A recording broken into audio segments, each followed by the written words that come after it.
Anatomy of a Fighter never was supposed to exist. When I had the idea of creating a documentary about fighters for 1 year, I just wanted to spend 12 months with fighters, put together some type of film, put it in some shitty film festival, and I'll be happy, right? It was no glory in it. I just wanted to add that to my resume. What happened was when I spent a lot of time around these guys, I saw what the sport was, and I saw the beautiful part and the ugly part, and I was like, I get it from a promotion side. They're not gonna tell they're gonna promote a fight, promote an event, and I was like, there's no one that's truly telling the real stories of these athletes, and I felt like I could create it. Now, you can have a million thoughts in your mind and don't have any action or any opportunity to create it because you just don't have the resources. I didn't have the resources, but my resources was fuck it. I'm gonna figure it out. It was one of those things where I was like, all right, I'm doing weddings on the side, making good enough money. And when, I'll go do a wedding for $7,000 and then I'll take $2,000-3,000 of that and invest it into telling stories of these fighters because these fighters couldn't pay me at the time. They couldn't, most of them can't pay me what I'm worth now. But I was like, you know what? I'm gonna just keep building, and putting all my time in it to where I got to a point where I was like, I wanna go all in on this. Because after a year, I looked around and I'm like, there's nobody else here in this room. There's still no one doing this, I'm like, what the? Because it's not easy. One, you got to have the skill set. Like you literally have to be good. It's a million video content creators today with cameras. There's so many cameras that's affordable. They shoot 4K, 8K, raw, log, everything. But equipment doesn't mean anything. It's what are you trying to convey? What are you trying to tell? Are you trying to tell a story with some music and slow motion and just it look cool? Anybody can do that, anybody. But how can you capture a story that's gonna impact people outside of the circle that you're documenting? And when I got around like this crew that are religious, Muslim, dominant fighters from the mountains of the Caucasus, I was like, I have an opportunity to impact not only just these guys in the sport, but millions, billions of people.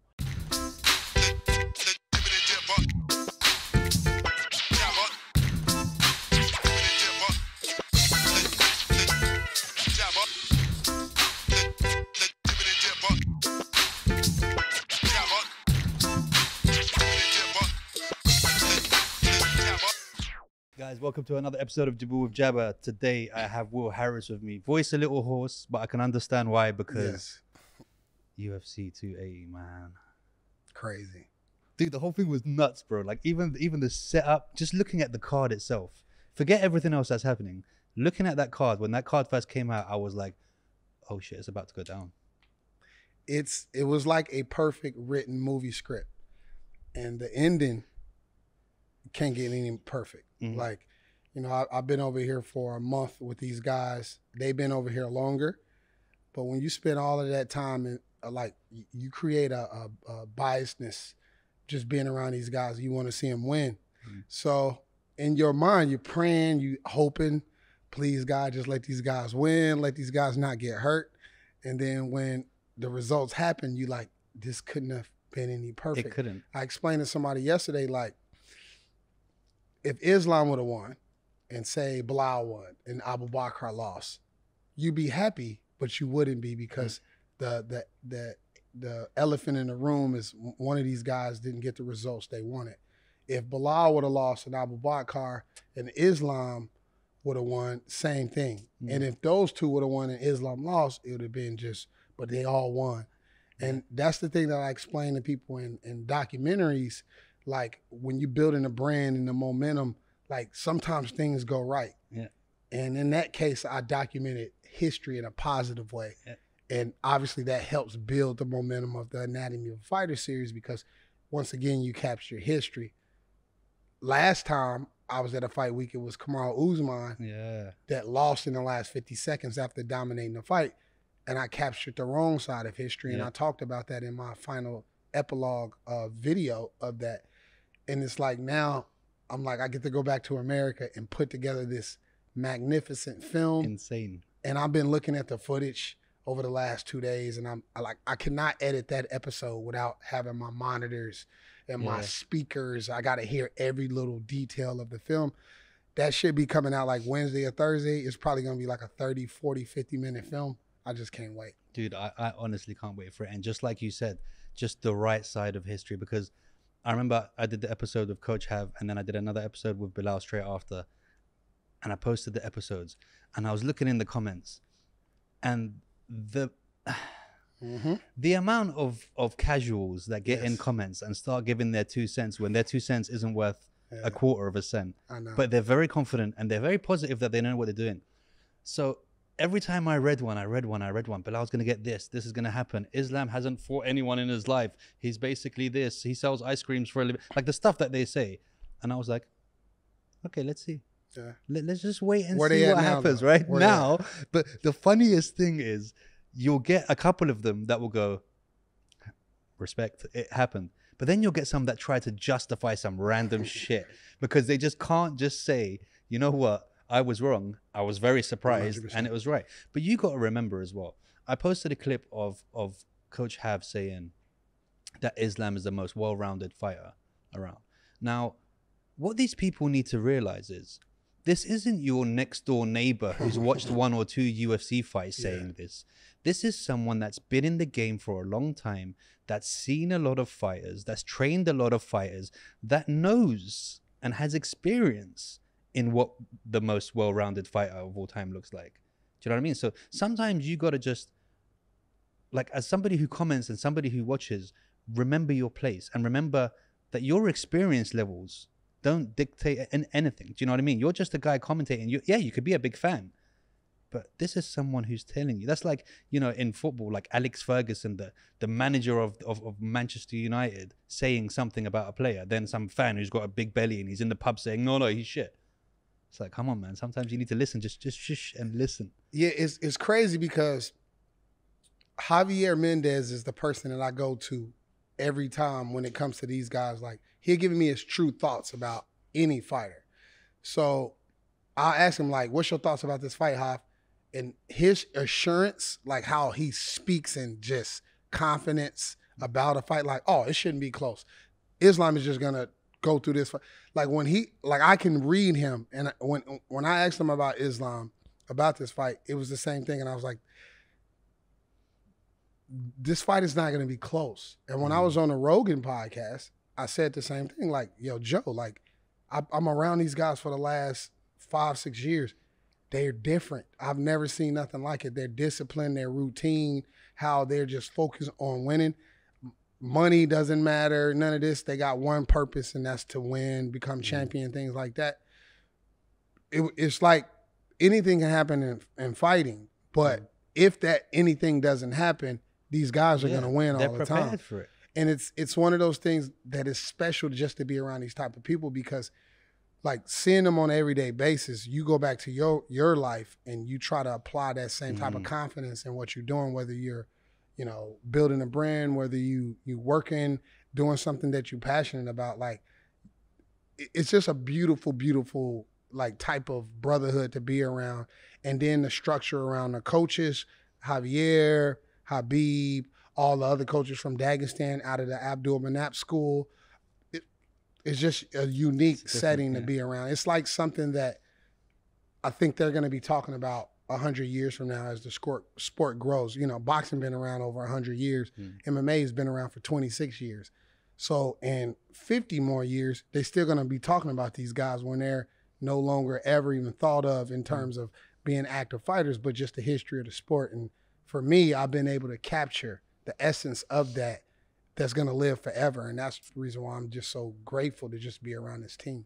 Dude, that's the beauty behind it. And like you said, I have a big respect for people who, you know, when someone finds something in life that they're just so passionate about. Like, you know, you meet someone and they play piano, but they've been playing piano since they were like 3 years old. And even Coach was saying, like, he went to a barbecue with Islam Makhachev and they're sitting down eating, but their kids, the tiny kids, are wrestling. Do you know what I mean? And they're just cooking and they're wrestling, and then they submit each other, and another one comes in and they put, and all the kids, this is not something that's like, hey, I've reached 18 years old. I don't really want to work. Let me see what I want to do. It's this is what we've been doing. This is what we do as a people. Like, you get it in Mongolia with Mongolian wrestling. You get it in, you know, a lot of those kind of countries. Albania has it too, where this is just like the country staple. This is what we do. Whatever we figure out along the way, it is thingy. And the whole, what you were saying about the history and documenting, I think is so important, that what you're creating is gonna outlast me, even you. Yeah. And this is one of the things what I realized about when I started this podcast is, so my father passed away when I was like 2 years old. So I have no memory of my dad, no tangible kind of, my brothers will tell me he was like this or like that.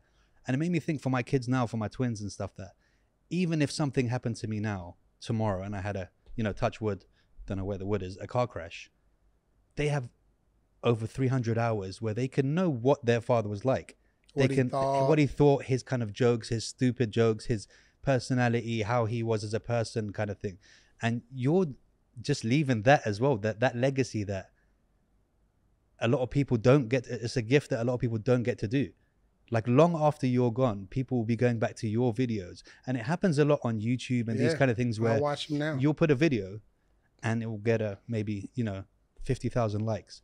But you go to that video maybe 3 years from now, something might happen where someone shows someone else and then it goes to like 10 million views. Do you know what I mean? So it's like, it's a crazy game. I think the biggest thing, I was explaining this to another young filmmaker that was here documenting another fighter. And he was just, oh, you know, I want to be the next Will Harris. I want to create my own anatomy of a fighter. And I'm like sitting there listening because I respect everybody's wishes or what they want to do. But I'm like, I didn't join this to create anything. Like I saw an opportunity to humanize some of my friends, which were fighters, you know, down in South Florida that included Kamaru Usman. And it grew into Anatomy of a Fighter. You know, Anatomy of a Fighter never was supposed to exist. You know, when I had the idea of creating a documentary about fighters for 1 year, I just wanted to spend 12 months with fighters, put together some type of film, put it in some shitty film festival, and I'll be happy, right? It was no glory in it. I just wanted to add that to my resume. What happened was when I spent a lot of time around these guys, I saw what the sport was, and I saw the beautiful part and the ugly part, and I was like, I get it from a promotion side. They're not gonna tell they're gonna promote a fight, promote an event, and I was like, there's no one that's truly telling the real stories of these athletes, and I felt like I could create it. Now, you can have a million thoughts in your mind and don't have any action or any opportunity to create it because you just don't have the resources. I didn't have the resources, but my resources was fuck it. I'm going to figure it out. You know, it was one of those things where I was like, all right, I'm doing weddings on the side, making good enough money. And when, you know, I'll go do a wedding for $7,000 and then I'll take $2,000-$3,000 of that and invest it into telling stories of these fighters because these fighters couldn't pay me at the time. They couldn't, I mean, most of them can't pay me what I'm worth now. But I was like, you know what? I'm going to just keep building, and putting all my time in it to where I got to a point where I was like, I want to go all in on this. Because after a year, I looked around and I'm like, there's nobody else here in this room. There's still no one doing this, I'm like, what the? Because it's not easy. One, you got to have the skill set. Like you literally have to be good. It's a million video content creators today with cameras. There's so many cameras that's affordable. They shoot 4K, 8K, raw, log, everything. But equipment doesn't mean anything. It's what are you trying to convey? What are you trying to tell? Are you trying to tell a story with some music and slow motion and just it look cool? Anybody can do that, anybody. But how can you capture a story that's going to impact people outside of the circle that you're documenting? And when I got around like this crew that are religious, Muslim, dominant fighters from the mountains of the Caucasus, I was like, I have an opportunity to impact not only just these guys in the sport, but millions, billions of people. You know, like these guys represent Muslims in a positive way because we always see Muslims being represented in a negative way in the West. Yeah, in Die Hard. Like one guy with a... No disrespect to the movies. UFC. I love the UFC. I love Dana White. I love everything they've done for me because without them, I wouldn't even be a part of this sport. But I just don't think they're going to show a 2-minute opening of a call to prayer. And, for sure. And roll it and show these guys praying and, you know, because just the Western ideology of Islam it's not going to happen. And for me, and that's the brilliance of YouTube, it's like I've created my own network, just like the Jibber podcast has created a network, and you just building catalogs of memories. Yeah. I feel like I have the opportunity and now the audience to be able to tell any type of story I wanted. And that's why I'm blessed to just be a part of this sport, because I've always said, like, I want to create the Anthony Bourdain Parts Unknown documentary series for fighters, and not just MMA fighters. It was fighters in general. It could be Muay Thai, Jiu-Jitsu, boxing, glory kickbox, anything, right? Judo. I just feel like I have a whole open canvas to the world to be able to tell stories, because I have a skill set and I know what I want to do in life. That's the biggest thing. This sport is becoming so popular that kids just want to be a part of it. Yeah. My DMs is flooded with, I want to work for you. I'll be your assistant. I have this equipment. I would love to do this. And I'm like, I'm not doing this because it's cool. I'm doing this because I have a mission. I feel like I have a mission. Documenting, yeah. Yes. Like I always tell people, if my series ended with my Kabib series, and that was a part of my resume as a filmmaker, I'm good. Or with Kamaru Usman, I'm good. I was able to document one of the most legendary UFC fighters in the history of the sport. Then they retired. I'm good. Move on to something else. You know, I could be doing humanitarian pieces in Uganda or, you know, China or something like that, just telling stories, because that's what I ultimately want to do. But, you know, I got so far into the game, I can't go back. I can't go back, you know? But the thing is as well is that where I think it really works with you is obviously the way everything that you do with the camera is gold. And I'm sure, you know, like me, I look at one of my first podcasts and I'm just like, man, fuck, I didn't even let the guests talk, dude. I was like answering everything for them. I would just, every time they said something, I was like, yeah. And the whole way through, I'm like, that's the most annoying voice ever. But it grows, right? It changes. You start to, and the funny thing is I don't know if you did it this way, but I didn't look back and try and change things. I kind of developed and learned, and other friends would be like, hey, dude, shut up while they're talking. Do you know what I mean? And I take that in and I put it into it. Yeah. So it wasn't like I kind of took it and said, I don't like this, this, and this. I'm going to break it down. So without you even kind of analyzing it, it just grows and changes because it just becomes a part of you, right? You naturally start to evolve in the way you do things. I think what happened with you as well is you were very lucky to have those people around you that it built trust with the viewer, because obviously these people are not going to let anyone just come and film them. Imagine how many people after they saw your stuff with Kamaru or after they saw the stuff with Kabib are messaging them saying, hey, I could do it better, or hey, I could do it, and they're not even getting a response from any of them. Do you know what I mean? So I think that's such a valuable tool, that you are the type of person, because these people obviously don't have you around just because you can film. It's your character, it's the way you carry yourself, it's the way you treat them, it's the way you respect, it's the way. So there's so much more in the package behind what's going on, right? So I think that is a major credit to you in what you're doing, man. Yeah, and I think, yeah, people misconstrue that. Like, this a brotherhood. Like, to get the access to a world-class athlete, let alone a fighter, is rare. And I think so many people come around now with different ideas and opportunities to tell a story, because content is king now. So everybody is trying to do some type of content. Somebody might come around these guys and say, you know, hey, Kabib, Kamaru, Henry Cejudo, I got an idea to do like a week-long thing with you. It's like, yeah, what? It's like, okay. Like, you know what I mean? Like, you can't get in there. It's so many walls you got to get through to get to a fighter today. And that's the thing. It's so many people in this sport.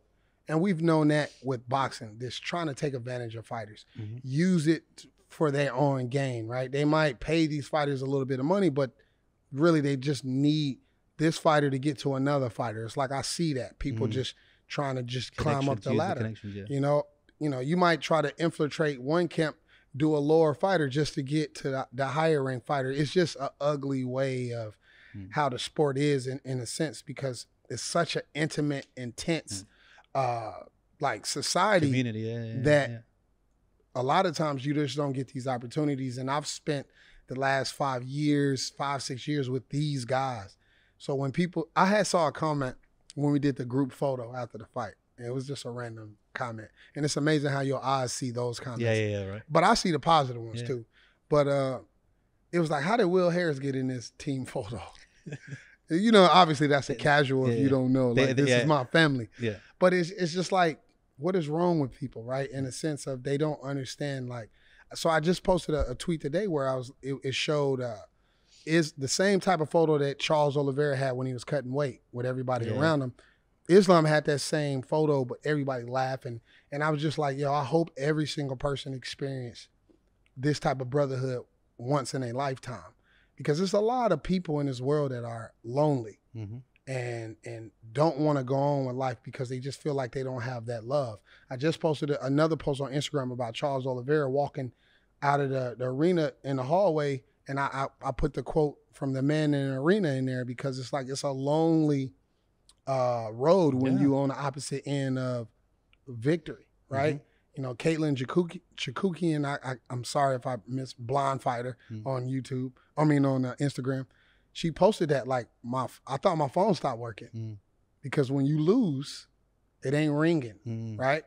And it's one of those things that I'm like an empath. Like I feel every emotion of winning, losing, success, failure, and for me to just really constantly experience this week after week, month after month, I don't think people understand like how that impacts me as well. Like just I go through this roller coaster of emotions. 2 months ago, my best friend Kamaru Usman got knocked out. Tell me about that, dude. How did you feel in that moment? Well, it's like I said, it's like seeing somebody. I've seen somebody get shot before and killed. It like that gasp of the moment. That moment is like it's not real. So that's what it was like. Because obviously we know anybody can lose at any given time in the sport, but you don't expect it in that scenario, right? And especially with the performance that he was putting up till that point. Yeah, it was just another dominant performance, finna go on and clinch the record for wins in the history. Like we finna celebrate, and then he lose, and the way he handled it is inspiring, right? And even for me, I've seen Leon Edwards a few times this week, and I'm so happy for Leon, especially being a black man and accomplishing what he accomplished. You know, I told Leon this the other day I saw him. I hugged him. And I said, yo, win, lose, or draw next time. We gonna party in the UK. And he said, it ain't no winning. He said, ain't no winning, no losing, bro. Like, we already won. Yeah. Like, we all won. Yeah. And that's a beautiful thing because these guys are about to fight in the trilogy. They're about to make millions of dollars. They're gonna be able to take care of their families. And ultimately, that's what it matters. Both of these guys are champions no matter what, for the rest of their lives, just like Charles Oliveira is always the champion. He's still one of the top 3 lightweights of all time. Nothing is taken away from him just because he lost a fight. And I think we live in this 24-hour world where 1 minute you're a GOAT and next minute you're a GOAT for the wrong reasons. Yeah, but see, the thing is, we know that because we have friends and family who are fighters. Yes. But again, to go back to these casuals, or not even casuals, and it's a very weird thing in sport. Fans are very fickle people. One day you're the best thing in the world, and then literally the next day you lose a match, you lose a fight, and everyone's bad mouthing and this and that, and it's like, how did you forget? Like, and this is what I was talking to Belal about, where there's people out there who call Belal a boring fighter. I mean, the last fight wasn't boring to me, but do you know what it takes to be a fighter? Do you understand, like, the training, the time, the ups and downs, and even just to step in that ring and that bell goes, and Tyson says, oh, everything changes when you get punched in the face, like, and to continue, like, a lot of these people, they've never even thought about fighting, let alone been in a fight, and for them to say that and to just change the way they look at it, it's a very weird psyche of fans. You get it a lot in in the UK, in these countries with football, soccer for you. You're going to change that when you come out here, and everybody, you're going to be saying football. No more. You're not going to be in America anymore, right? I'll say it now. Yeah. Egg ball is what you lot play. I don't know what you guys call it. But, you get racist people. Straight up racist. Yeah. But then when a black guy scores or wins for the team for them, they will run on the pitch and kiss him on the forehead and hug him. And for that second, and that's why I think sports is so important. Sports is beautiful. It makes you forget that you're even a racist. Do you know what I mean? So there's that kind of balance between people, sport bringing people together, and sport making people really, you know, the darkest, worst side of people. Because some of the shit people say, it's like, hold on a minute. I read some of the comments and I'm like, what's his mum got to do with any of this? Like, do you know what I mean? Like, where did we go from somebody lost a fight or somebody beat your fighter to you take it upon yourself to think it's okay to write that? Oh, man, I get it all the time for me. Because, you know, a lot of people think like I'm biased. And I'm like, I'm not a journalist. Yeah, exactly. I'm not Ariel Hawani or one of these other people that I'm obligated to interview both fighters. Yeah, and get both sides, No, I'm a documentary filmmaker. If I wanted to make my whole entire life about documenting one fighter for his career, that's my series. Yeah. Till his series is over. So there's no biasness there. Maybe it's biasness towards I chose to film him and not nobody else. But, you know, I get that all the time, only with this crew, these Muslims. When I'm documenting them, it's you this writer, this is nasty. Yeah. I get nastiness. If I give an opinion about the fight, it's you're biased because this and that and that. And I'm thinking to myself, like, it's an ugliness to people that, especially in the West, and especially in the UK, I've seen it with soccer. I see it in America with sports. I don't know if it's a freedom of speech thing or it's just a cultural thing when it comes to voicing your opinion about sports. Like, you're so passionate that you can, to the point where you're disrespecting people. I truly do not, you know, no disrespect to the MMA fan base, but it's the worst fan base I've ever seen in my life.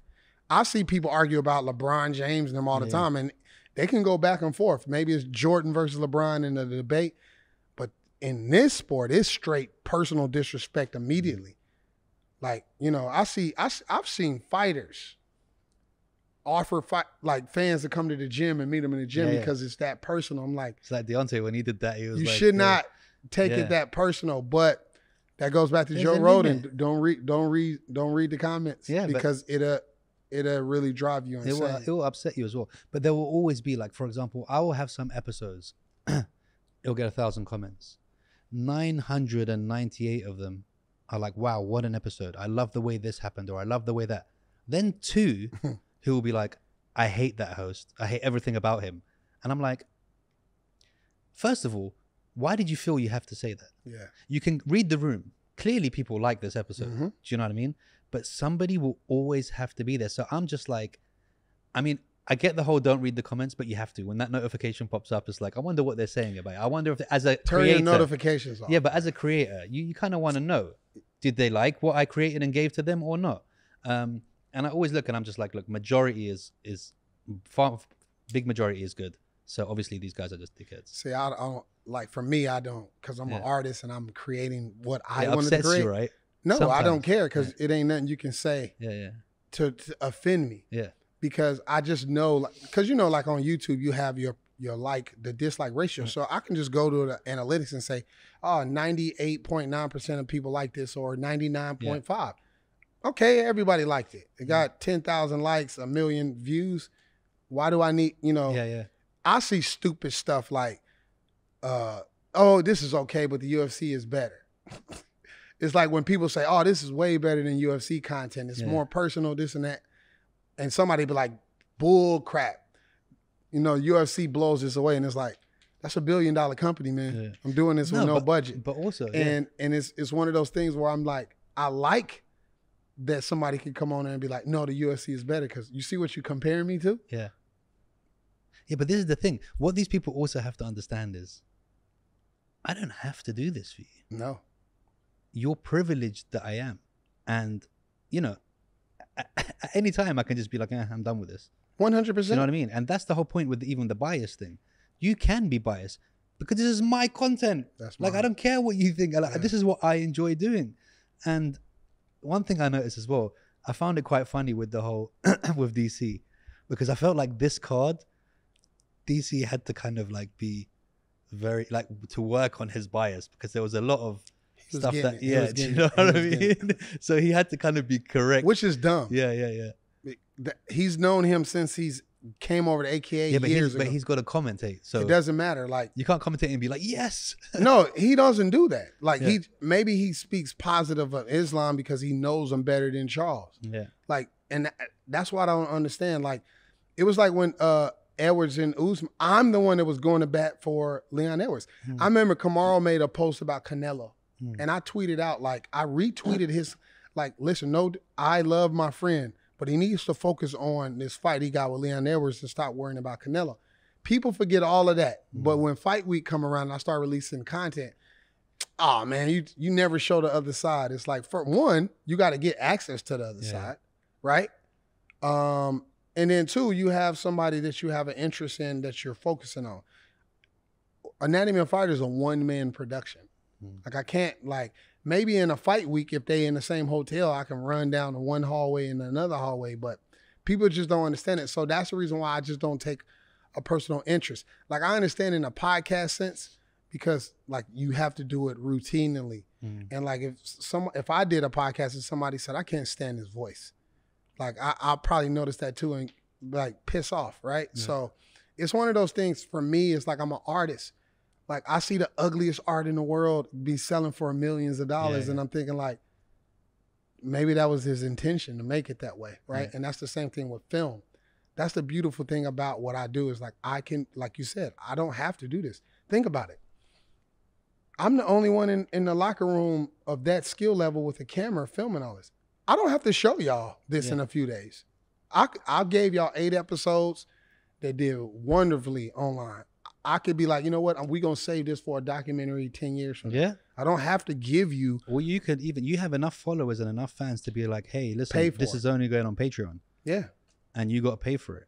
And then that's I'm giving it to you for free. And that's when the people will be like, oh man, I'm pissed. And the same people will probably pay for it. That's the thing. Behind the scenes, they'll probably still pay for it.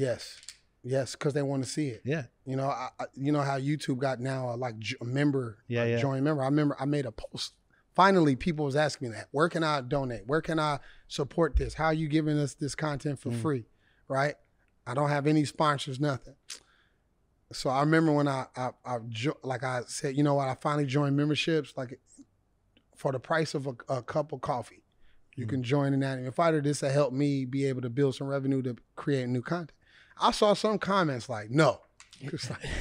I wasn't asking you. I was just putting it out there. Well, a lot of people support it though. So, but at the same time, it's like you're gonna get those people because they just want to be different.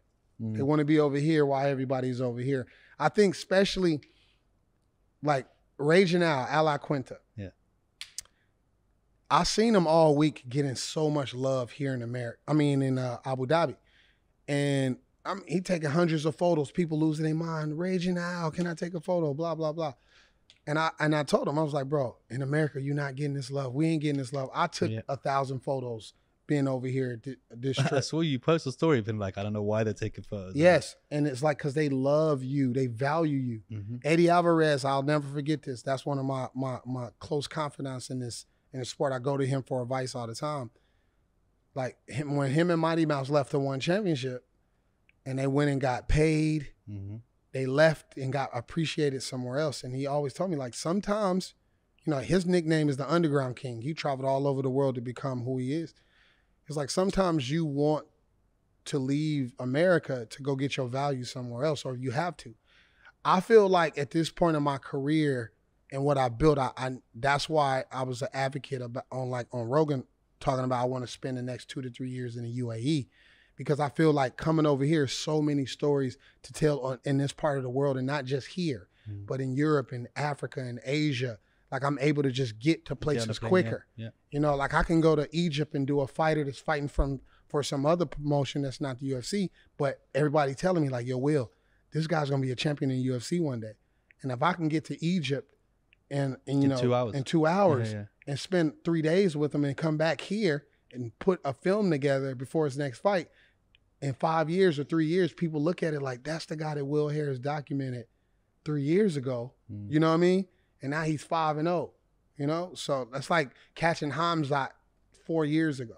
You know what I mean? So it's one of those things where, to me, it's all about just understanding your value or where you stand in the world and then maximizing it. Just like with this podcast, taking the opportunity. Listen, we took a chance. Remember, I was going to come on here before, and I said, "Yo, it'll be better." Yeah. If to do we it after the if fights. we do. So let's get to the fights. Let's talk about these fights.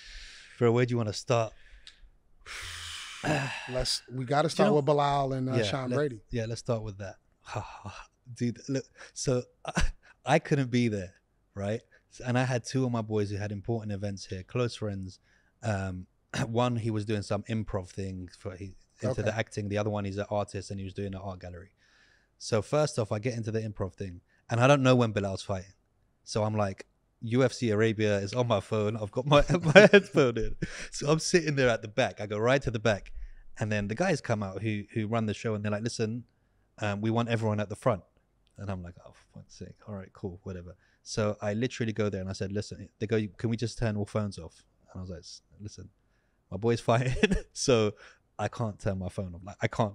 So either put me somewhere else, because I wasn't going to miss the bully fight for anything, but I didn't want to miss my boy's thing either. So I was like, look, I'm going to get my phone, I'm going to put it on the floor, and I'm going to support both. So I'm just sitting there watching, and it's the fights previous, and I'm like, all right, cool, I've got one headset in, I'm watching, and then made it through all that. Bully fight wasn't on.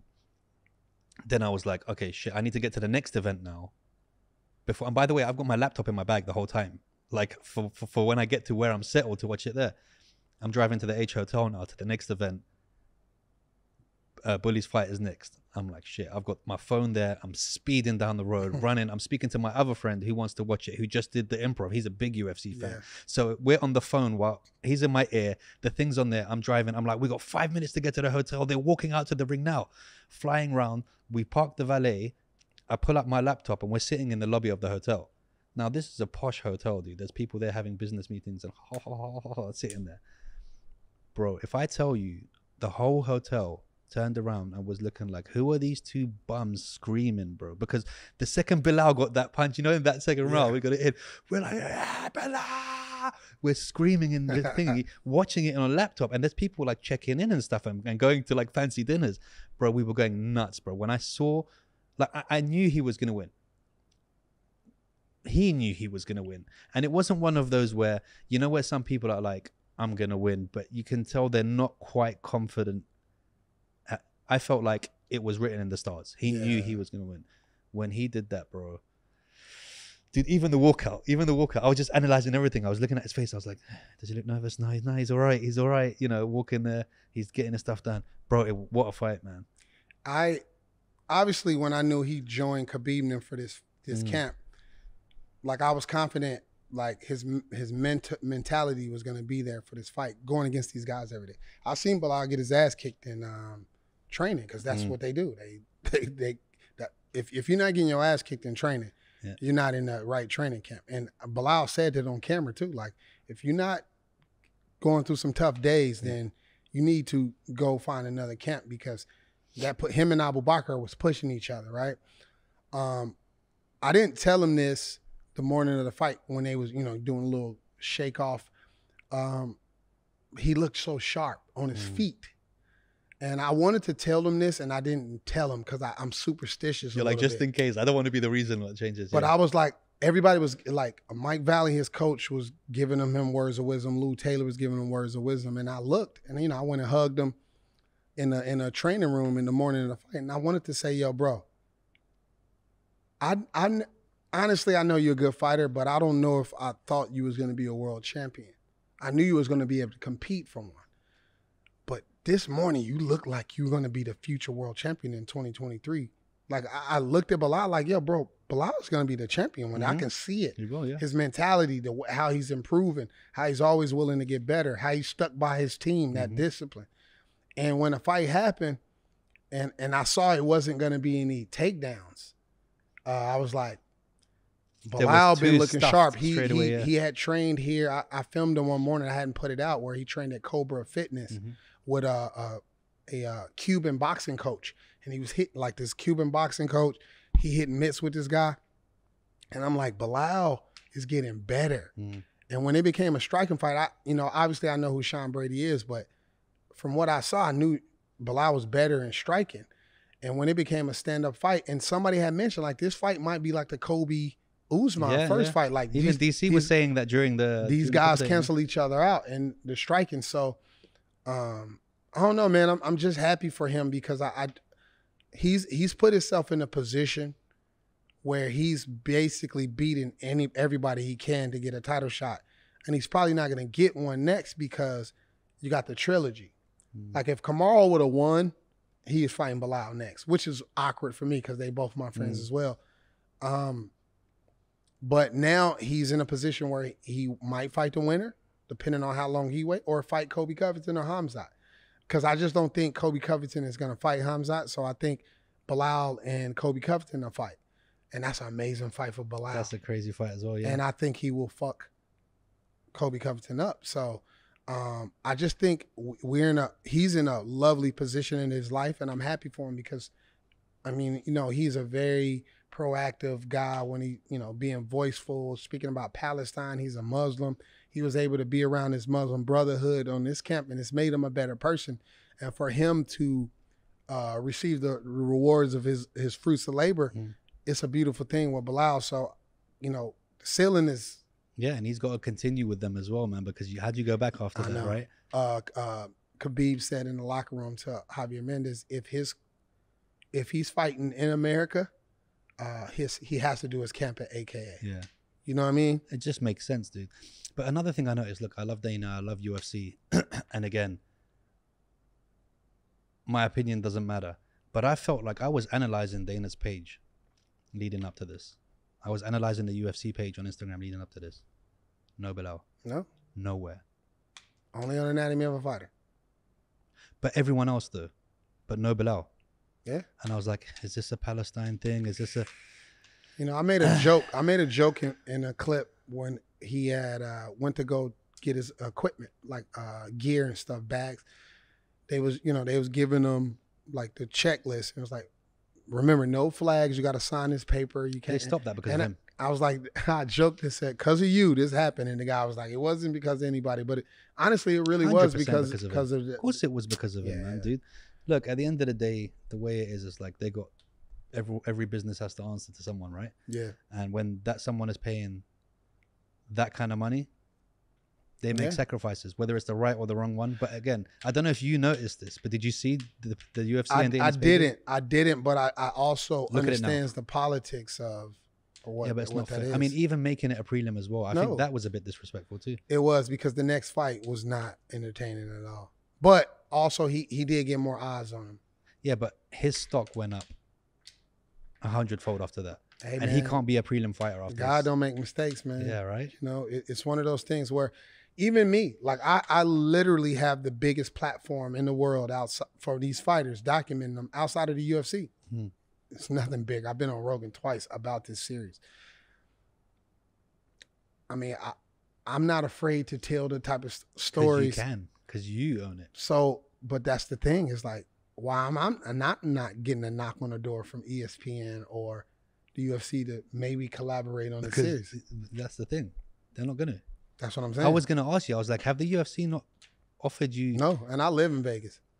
See, this is Think strange. about that. And I blow them away half the time. Because I think it's because of the content and the direction behind it. Yeah, because you're gonna have because now you're gonna have to micromanage the UFC stuff. You're gonna have to micromanage my content. Like, you can't put that in there. But you don't want that as well. No, you don't want that at all. Build it and it will come.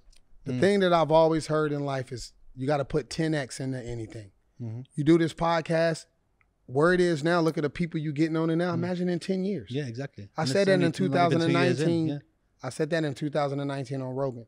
I was 2 years into the series. He was telling you just keep doing it, bro. He said, figure it out, borrow money, do whatever you, don't stop doing this podcast. He always tell me that to this day. This can be bigger than anything because it's about fighters. You're telling their stories. Fighting is going to go on forever. Yeah. This is my 5th year. Imagine me and you, we're going to remember this clip. Yeah. In 5 years, when I'm living in some palace out here, we're gonna remember this clip about just imagine if you keep putting in the time. Yeah. You know, people always ask me, consistency. I want to get into the sport of MMA and tell stories like you. What's your advice? Stop. Just do it. Yeah. Stop thinking about you need to get Kabib. And I need to get the best equipment. I need to get all this and I need to get just all do that. it. Do it. And but that's the problem. That's the difference between us and the difference between other people. They like the idea of it. Yes. They like to be at this stage. Yes. But it's like, you don't know what I went through in the beginning, dude. Yeah. Like, you don't know the thing. And again, that's a testament behind what you do, because your work is so good that they think there's a huge team behind it. I know. And they don't know. Like, I used to get that, and I used to be like, when people used to message me, they used to do it in a third person, like they're talking to, and I'd be like, no, dude, it's me. Do you know what I mean? It's like, hey, how's it going? There's no team here. Yeah, do you know what I mean? You guys are wonderful. I'm like, and then somebody be like, it ain't you, it's him. Yeah. It's like I only people in my industry, the filmmaking industry, Hollywood, stuff like that. Like my mentors, they understand like, how the hell are you able to film this? Yeah. Edit it, produce it, score it, color it, grade it, everything, create narration, write the narration, and then put it out in a day or two. Because it's it's your cells, it's your DNA. It's not, you're not trying to do this. Yeah, I put in my 10,000 hours. Yeah, you wake up, exactly. 1,000 kicks in the same position is better than 1,000 different kicks, bro. So it's just become you now. You wake up and this is it. Like, it's in your anatomy. So it's the anatomy of the filmmaker is the next one that we need to do. Well, see, people take anatomy of a fighter out of context because it's not about fighters. I just thought of a name that could represent everything. We're all fighting for something. Yeah. Every single person. You know, that's the reason why I always used to say, like, I could do a documentary on one of these migrant workers out here just taking the bus to a building that they're building working out in the here heat. in the heat, and then they're going back to the dorms or wherever they living, and they, you know, maybe it's one phone in the whole building and everybody can get 1 minute to call home. And they're sending most of their money back home, and it's like all imagine that story. Yeah.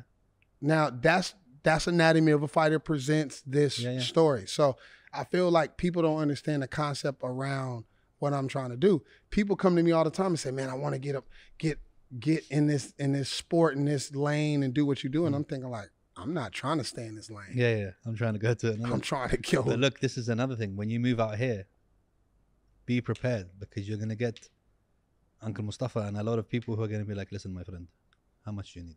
Yeah, I hope so. Bro, 100%. I'm waiting. 100%. I'm waiting on that visa right now. You'll get a golden visa. It's no problem. You're going to be turning people down. 100%. And then you're going to be in that stage where you're like, there's going to be so many offers come in that you're going to get a bit hyped, but then you're going to have to just kind of sit back and go, okay, now wait. Do I really need this money? Because sometimes you don't need the money. Yes. You'll be cool here. You'll live a nice lifestyle, doing what you're doing exactly now and building it. Like you said, another 10 years when you can now film your stuff, film another one and be like, hey, Netflix, you can buy this version for you for this amount of money. Yes. Because it's going to happen. It's undoubtable you're going to get what you're getting. You're already pretty much there. So you're going to be in a stage where silly offers will come in. And then you just got to be like, all right, yeah, it sounds good, but I got so far by myself. Like, what difference really? Really? What? Because I don't need more equipment because I ain't got guys to run it. Yeah. And I don't need guys to run it because it looks good because it's just me and I'm fully focused and I know what I want and I know the angles and I know what needs to be done. It's like it's become, you know, flowing river. I cannot expand the way people think. Exactly. They're like, oh man, imagine if you just had a crew. Yeah, maybe if I had like a PA. Yeah. Like somebody that can a crew on the other side. Yeah. But Book me in that car, me in that car with that subject is the reason why it is what it is. And again, because it's personal, because you have these connections. You can't be to the AKA team and be like, hey, listen, I'm sending Ralph over today to film. They don't understand that. Ralph doesn't know these jokes. Ralph doesn't know what you know when Kabib isn't feeling it today. You can tell by looking at him and be like, you know what? I'm going to film Bully today because he's having one of those days. Because of the relationships that you've built and become part of the family. So again, it's one of those where like other people will be like, oh yeah, I want to buy your podcast. Buy the podcast, mate. But you ain't going to have me. And people are watching because like, for example, we met today. But the kind of bond that we have or the way we talk It's like we've known each other for ages. Facts. And not a lot of people can do that. No. It's not a skill that anyone can just put. I know you had to have some awkward people on here before. Dude, do you know what? I just make No sure, disrespect I to just them. make sure it's not awkward, dude. If I see that they're not answering, then I'm gonna make it my show. You know how to. You know what I mean? I navigate around it, or I'm gonna make it the one where I'm talking the most, kind of thing. Yeah. But like so many people, like I'll get a guest on, and I'll get messages from my boys, and they'll be like, "I didn't know you were close friends with this person," and I'll be like, "I met them 3 minutes before we started shooting." Do you know what I mean? Yeah. So that kind of skill, people that people go, you can't buy it. So they can't make another Anatomy of a Fighter because they don't have you. No, it'll never ever be another Anatomy of a Fighter, and I try to like express that a lot because to not offend somebody that want to try to create one. It's just I helped create a landscape that didn't exist. Exactly. Now these fighters got their own YouTube channels and hundreds of thousands of subscribers, got their own cameramen and their own teams, and they doing their own content. So for you to think you're gonna create another series where these fighters, every fighter just let you film them and it not go on a platform, you fooling yourself because people know that there's revenue, sponsor opportunities more than you because you're filming me. I'm popular. So I can get a sponsor on my own channel to pay me a lot of money to have it on my channel. Why would I need it on your channel? Exactly. Now I've built these relationships with these fighters over the last 5-6 years that they like, I just did a film on Shaun O'Malley that's about to hit a million. Sugar. It was called Sugar. Good that you mentioned him because we're going to get on that fight. Yes. Too. He has his own channel that's very popular. He gets Dude, a lot of views. He's got a Twitch channel that he's getting a lot of views on. I'm like, Shaun, you my guy. I filmed him early on, so we built that relationship over years. I'm going to come to Phoenix for one day. I did a 29-minute documentary for one day. That's why I was telling you about luck. The day I went, his father was there, his mother was there. I was able to see his daughter, his girlfriend was there, his wife. I was captured all this in one day, and people might think, damn, you spent like a few days. It was 8 hours. Yeah. And so think about that. Who is able to create a 29-minute documentary off of 8 hours of content and make it look like it was filmed over a matter of time and then release it 2 days later after you do it? So that's why I'm excited about coming to this part of the world, because I just feel like I don't like when I'm not doing anything. Yeah, obviously I love my free time and I'm able to do what I'm doing, but I like on a weekly basis to be creating something. And that's the reason why, like, in this part of the world, I might be living over here in Dubai or Abu Dhabi, wherever. I'm like, you know what? I'm going to go here. Or, I'll fly out tonight to Amsterdam and Amsterdam to Vegas. It's a 5-hour and 45-minute flight to Amsterdam. I know there's a lot of Dutch kickboxers over there. Like, it's stuff to do all over here. So I look forward to that. So there's a lot going on here. You have the boxing, you have the UAE Warriors happening, you have Brave. You have so much going on. Yeah, and I met with Fouad. Fouad, yeah. Great guy, man. Oh my God, great guy. He's basically the Dana of the Arab fighting world. He gave me full access to the UAE Warriors 34. I'm putting a film together when I get back on that, because I really want to show them I'm nothing to play with. Yeah. With this storytelling thing. And they know, bro. That's why they gave you full access, because they know, bro. So I'm looking forward to being able to be a part. I wish I was staying over here because, like Bavoli is fighting. I'm going to the press day tomorrow, and then I'm going to the fight. I wish I could have spent a few days with him, because I feel like that fight ain't getting promoted. Yeah. And he's been over here training. I'm thinking like, that's somebody that needs something. Extend your ticket. I'll get you there. No. You're like, no, I gotta go home. I gotta edit. Gotta get ready for 281 too. Yeah. Madison Square Garden. Out of Sanya. Wait, before that, let's talk about O'Malley Jan. I feel like I don't know why people are surprised. Forget about the result, that is in the win, because there's people can talk. Was it Jan? Was it? I understand what they're saying, but I feel like, why were you surprised that O'Malley was doing that to Jan? Yeah. Well, I think people that truly have some knowledge about the sport knew how good O'Malley is. I think I just feel like a lot of people are upset because I don't know. I honestly don't know. Personally, I feel like Jan won. But has anyone done that to Jan before and made him look like that? I know. And personally, I feel like if you devalue takedowns, O'Malley clearly won, right? Because he landed the hardest shots. Look at his face. Shaun didn't even know if he won. He said, I got to look back at it. I think that saved him because he was honest in that moment. Because usually we get silly people on the fights. Like, of course, I won the fight. I didn't lose the fight. But I think it didn't hurt Jan's stock. I feel like if they left Jan at the #1 ranking, nobody would be mad. Yeah, for sure. And they just moved O'Malley up to like 2 or 3, right?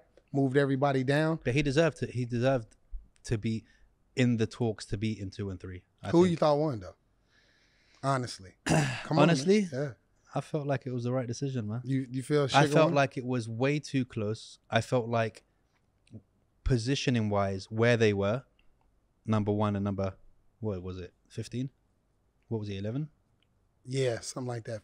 I think that being the distance in there, and I think he didn't do much during those takedowns. He was working and get up. He got up every time. Yeah, so I didn't feel like Jan was, because there's a difference between a takedown and a takedown ground and pound, smash your boy kind of thing, right? Yeah. So that again, it was very close. Shaun hit him and then he dropped him. I was like, this and fight is crazy. Hit him. Yeah. I feel like, I don't know. It's tough. Either way, I'm happy. Whichever way it went, I think would have been proud of 29 both to 28 of them. is the exact score. Yeah. Shaun is my boy. I think like people were just shocked because it was like a split. Like it once they called split, that's when I was like, Shaun might win. Yeah.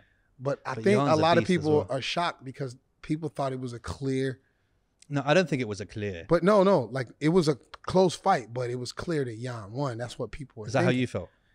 Yeah, if I just being non-biased, because I don't know Peter Yan, I've never met him. I just feel like it was because I'm taking all things in account for the sport, and I feel like he also landed his hardest shots, takedowns, control time. I just feel like he edged it out, but I'm not mad. I get to see Shaun O'Malley. And, I feel like either way, I like both of them a lot. Aljo. I like both of them a lot, and I think I just feel like it sucks because Peter Yan is 1 and 3 in his last 4 fights now. That's crazy, and he might arguably be one of the top 3 pound-for-pound fighters in the world with his skill set. That trip he did on him was he's just so talented, and for him to obviously the disqualification, the fight with Aljo, which I thought Aljo won, but a lot of people thought he won, and then this fight, and then he beat. What was it, Sandhagen in the interim? It's crazy how the sport is. You can be the GOAT, and then you can be the GOAT. Yeah. So it's one of those things where now you're looking at it like Peter Yan is 1 and 3 in his last 4 fights. But I don't think that matters. I don't think people see that. I think he's that good. He's that it's like. But now Shaun O'Malley has a huge problem with the backpack. The backpack. Bro, he's like a spider, bro. It's like, do you know what it is? You remember Aliens? We were talking about Aliens before because we like the same thing. You know when that face alien jumps on you, bro? That's what he is, bro. Once he gets watching that fight backstage with Khabib and them, it was the first time that I was like, Aljo's scary. He's becoming a man. He was loose as well, though. He was like he's becoming a man, though. His confidence is there. Some people need to become who they are destined to be for you to really see who they are. Yeah. When he became champion and then he defended it, I was like, it unlocked something else. His confidence is there. He was so loose, bro. It was like he wasn't fussed at all. But at the same time, I didn't like what TJ did. What do you mean? That whole, I was injured, but I wasn't going to wait another year. Well, you shouldn't have did that. And I slowed the decision. I slowed the group. It's like, that could have been Cheeto fight. That's what I'm saying. Either A, don't say it out loud. Yep. Or B, die with that. Quit with that after. Yeah. Like, he should have quit fighting after that. After saying something like that, that's reason for like, look, this was my last shot. You know, I knew I wasn't going to get another one. He should have taken his gloves off and been like, look, I'm retiring. You know, that's why I did it, because I wasn't going to have a chance to. But no, if that's the reason why, and you're still going to continue fighting, then no, you step out and let someone come in, because that's not fair at all to anyone, dude. And that goes back to that whole selfishness of, you know. Within the first minute, I knew something was wrong with him when he was wincing. I don't know if it would have made a difference.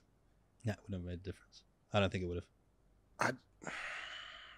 Aljo's. No disrespect to TJ, but Aljo, he's Saiyaned up, bro. Like, do you know what I mean?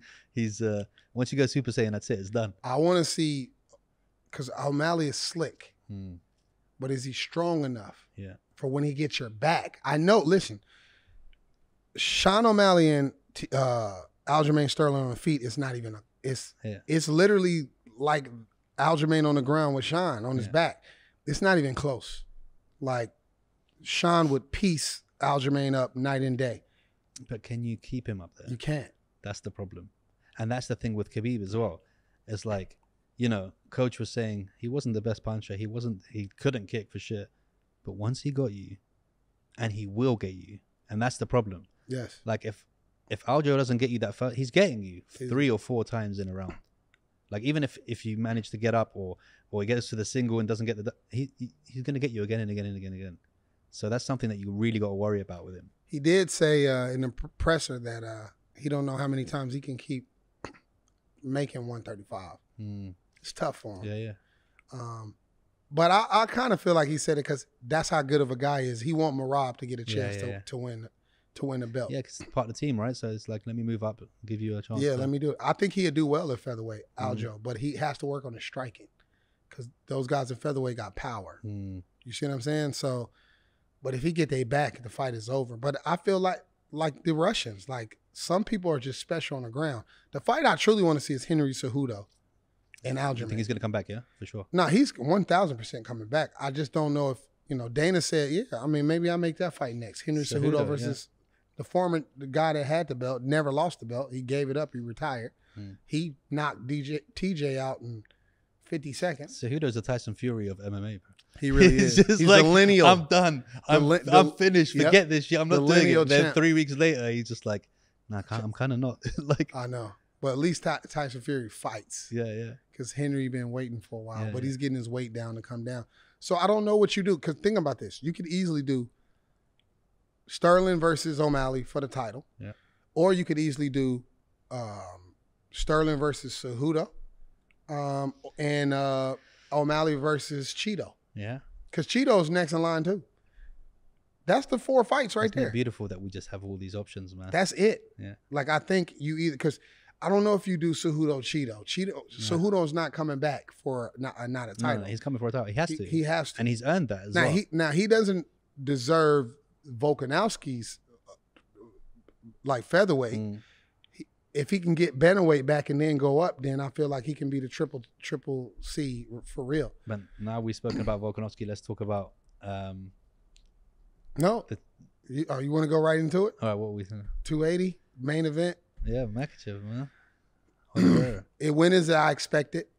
Obviously, I'm always, especially after what happened to Usman, I'm afraid of anything landing now. I mean, I knew that was gonna happen. Like when Khabib said that, like he's gonna ride Charles like a horse, and people got offended. And even in the fight week, this should be very easy. This shouldn't even be close. People got offended. Yeah. It's like Kabib don't waste words. That's the one thing that I learned about great men, and I got to work on myself. Some people they say what they mean and they get out. Yeah. I have a tendency, I can just talk all day because I love talking, but they don't waste words. They're not bull crapping. You know what I mean? So when he said that to start a fight week, I was like, yeah, they different. To be publicly saying, Javier, it's not going to be close. It's not going to be close. No one can beat him. And then and it's for Charles to come, I said in the beginning that Charles was talking too much. He's emotional. He's offended. He's like he seems angry. He didn't seem the same even walking out. No. And then the fight week, I'm gonna KO this guy in 1 round, and then I'm gonna kill this guy at the ceremonials, and it's not gonna go past it's the all first round. pro propaganda. Oliveria. Yeah. No, Yeah. They not paying attention to Islam. Islam is here because of Khabib, and I'm sitting there like, Islam is probably better than Khabib. Yeah. Do y'all know what y'all about to see? When y'all see the footage of them backstage, it's beautiful, man. It's beautiful to now know what happened and then to see what happened before and just how loose these guys are. Yeah. I'm talking about they smiling, laughing, on the phone. It's not a care in this world. It's the same thing with Khabib when he fought. They're doing it, bro. Yeah. They're doing it for God and for themselves. They're like, they don't care about opinions. They All don't care that- about no. And like, look, DC and Makhachev were having a little interview joking, and he's sitting there talking about Poirier's black belt and just having a laugh and joking. It's like nothing about the fight. Like, he's not even. Yeah. He's just chilled. He's just having a conversation with his friend. He's not. And that's something different. And again, this happens a lot with religious people. When they fear God and God only, they really fear God and God only. Like, it's not a joke. They're not just saying that for the sake of it. Like, they're not scared of this guy. They're not. No. They believe it's God's plan, dude. Where I've done my part, whatever happens is written. So that just gives them a sense of, all right, let me just go out and play. Yeah, it's I don't know. I can't put it into words. I put it on my caption. Like, I don't know how to describe this because these guys know this is gonna happen and it happens. I said it years ago, like, about Khabib, like, bro, no one's ever gonna beat him because it's the mental mind where when he fought Gaethje and retired, remember that first round, he was just walking forward, chasing him down, taking leg kicks, keep coming. Like, it's like Terminator, right? Yeah. And Islam is, they put up a stat that said he's the least hittable person in the history of the sport. And y'all thought Charles was going to land something. And y'all thought, oh, he's going to be shooting for dear life soon as the fight started. And he literally sat there and outstruck him, clean, everything. And then when Islam said I was going to finish this guy because he has the most submissions, I have to finish him. And then he dropped him and did exactly what everybody did in the last 3 fights. They drop him and don't go to the ground with him. They tell him to get back up. He told you, I'm going to go to the ground with him. So I drop you, then I go to the ground with you, and then 30 seconds later, you tap. And it happened. It's crazy, bro. It's crazy. Not a decision, a boring decision. But I think Charles looked scared. And when I say scared, I mean scared to shoot. Because I feel like he recognized in that first time he was on top of him, that he wasn't as easy to control. Because Charles will fight off his guard all day long. He'll sit there and have a fight with you, lying on his back. He couldn't do nothing. And then he was like, oh, well, I don't want to keep doing this, so I'm going to strike. I thought the fight was going to go like, they was going to tussle. He was going to get tired and he was going to tap.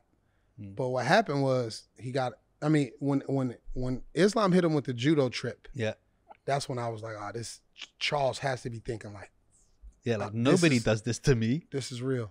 Because think about it. His whole week was, he doesn't deserve to be here. He's here only because Khabib. He hasn't fought anybody. I'm thinking like, why are you saying these things? You have to, it doesn't matter. Yeah, whatever you say, you're still going to fight him. You got to fight him in a few days. And to me, I was just thinking like, is that a mental, like you trying to find something meant in your mind to just convince yourself?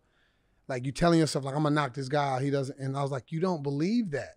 Everybody in the sport, fighters know how special Islam is. No one wants to fight him. No one would fight him. He called Michael Chandler out on TV in his face. And Michael Chandler just brushed it to the side.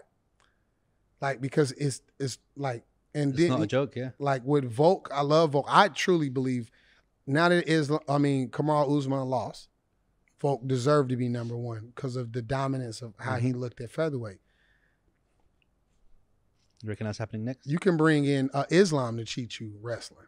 It's like once you wrestle, because you're not going to knock Islam out. I mean, Volkanovski, I think he got some finishes, but he ain't got knockout power. Yeah. You know, he ain't dropping people with one shot and they out, so I don't see that ever happening. And you're not going to do a kick match with Islam because he does that a lot. He did that with Max, a lot of kicks. On the outside, kick. Brian Ortega had you on the ground. Islam's a problem, man. He's a Rubik's Cube, mate. Think about that. Imagine you the #1 pound-for-pound fighter in the world and somebody tell you, I'm coming after that ranking and I'm coming to Australia to take it from you. And I'm going to finish you. First off, it's like, where's this short guy? Like when I saw that, I was like, this guy's not serious at all. But then Kabib was like, listen, and it was very prepared. We're going to come to Australia and I'm sorry, but we're going to smash your boy too. And it was just like, they're not playing. They're coming for takeover, bro. That's crazy. And then he said, I want to go to welterweight. It's a special group. You know, Howard Cosell, famous Howard Cosell, Muhammad Ali, that relationship. I just feel like I have that modern day relationship. I have my own Howard Cosell, Muhammad Ali relationship with these guys. I don't think no one else in this sport has ever had that connection with anyone. And I feel like I'm just enjoying this moment because I realize the history that I'm capturing, and I realize what I'm able to do for people. And I'm just enjoying it all because, bro, life is short, man. Yeah. It's short, and it's like you got to appreciate these moments. That's the reason why I said today I don't even want to leave, because I've always said this, like I'm happier over here in this part of the world because I just feel like it makes you more disciplined. And then you see genuine people. I feel like in America, a lot of people are just angry and bitter. Yeah, for sure. Same in the UK, man. Because it's like society has made us that way. Politics, media, it's like just divide everything. You know, I met with a guy yesterday that's born in Maryland. It's from Pakistan. His wife is Emirati. They waiting for her papers so they can go back to America. He don't want to go back, but she wants to because she's never lived in America. And I was telling him when we was having tea, and I was like, she in for a rude awakening. I said, she's going to go to the grocery store. I said, she's going to go to the grocery store, and she's going to take someone's spot or someone, she parked too close to somebody, and somebody going to be like, you MF, man, go back to your country, because people just so angry. And then she's going to be like, what is this? I've never in my life heard nothing like you this. can't talk to me like that, because here you can't do that. You know yes, that, right? 100%. Here you can't even swear at someone. Well, you can get in trouble. Like if you can't even kiss somebody. If you flip me the bird while we're driving, yes, and I reported you to the police, they're coming to your house. Yes. And you're going to apologize to me. If you're lucky, they'll let it go. Yes. And I think that's beautiful. I think that's how it should be. Yeah. Do you know what I mean? But people feel like freedom of speech. Yeah. I can say whatever I want. Nah, bro. Think about this. There's a limit to that. I can grab my phone right now and type out Joe. I ain't even going to say it. I was about to say something about Biden or Trump. Yeah. Negative. And in 2 seconds, post it and don't care. Go about my day. You know, can't do that in other countries. Yeah. Not even just this country. Yeah. Other countries, you can't do that. And I feel like, because it should be a respect of course, of government and hierarchy and things like that. You just can't say what you want to say.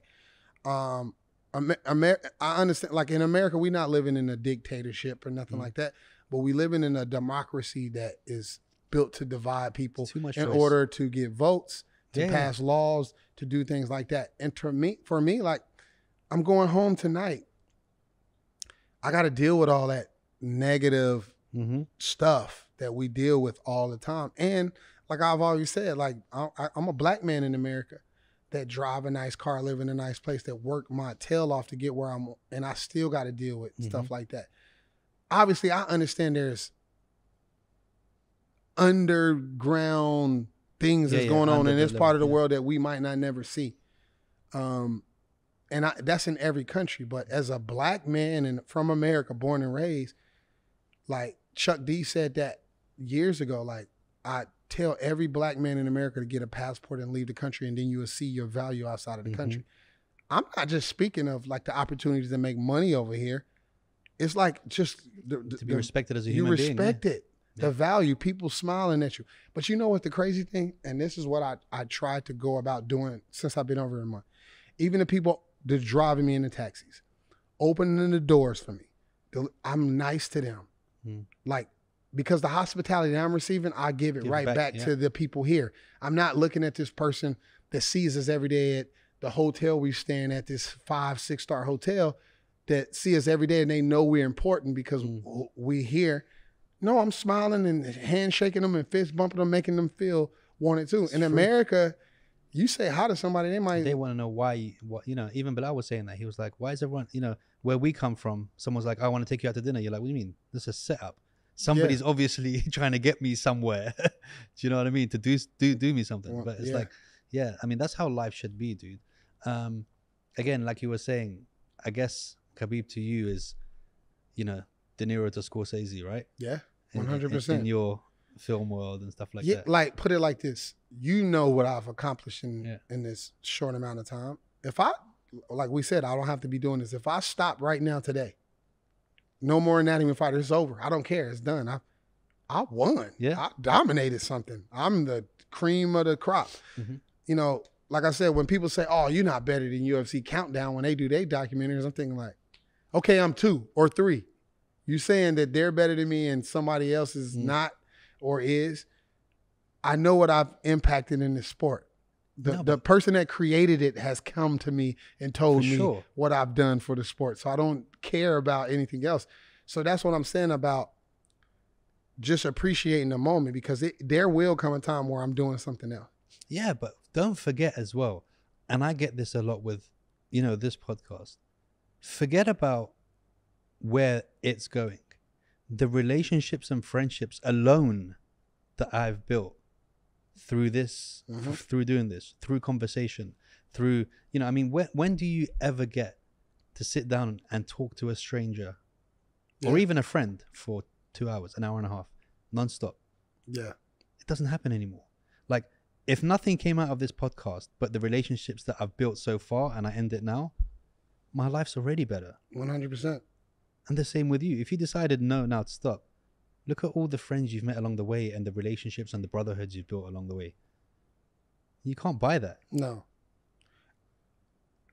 99% of people in the world won't ever be able to experience those type of bonds and relationships, especially in our part of the world. Like, it's not designed like that. Like, most people, the American dream is a fallacy, and then it's, you know, you work every day and you go back home, you be a homebody. Everybody's a homebody. You know, maybe in some cities people are out and about because of the weather, but for the most part, it's only a few parts of the country where the weather is good year round. But, you know, I travel so much, people just at home doing nothing. on You their go back phones, and they're doing the watching same thing that Netflix. when you left them, right? Yeah, I just explained to one of the guys from the Nelk Boys.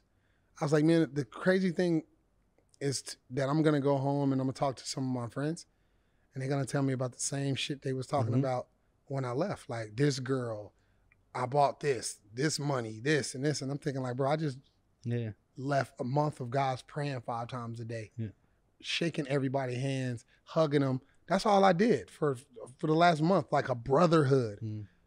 You know, it's a unique perspective on being able to travel and then going back to where you're from. And that's the reason why for me, it is very important at this point in my life to leave America for a few years and just go experience something else. I just want to warn you though, you ain't going back. Oh, everybody tell me that.